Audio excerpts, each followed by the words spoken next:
evidence that points in the other direction. To my mind, one of the most galling things, and it didn't get mentioned yesterday during oral arguments, but it's worth mentioning here, is that during Donald Trump's own impeachment trial for this very matter, his attempts to overturn the election, his own lawyer, before the nation and before the Senate, argued the literal opposite of what his lawyer is now arguing to the Supreme Court. The senator from Texas's question raises a very, very important point. There is no such thing as a January exception to impeachment.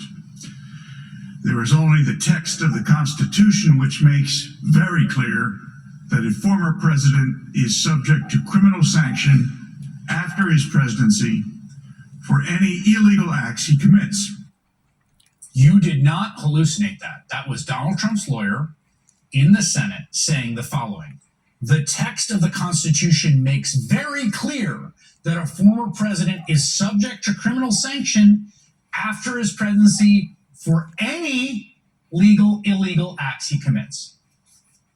That was the argument Trump's lawyers used in 2021 to help avoid conviction in the Senate. Don't worry, you can vote to acquit him, and we all still know, because it's obvious, that he could face criminal sanctions.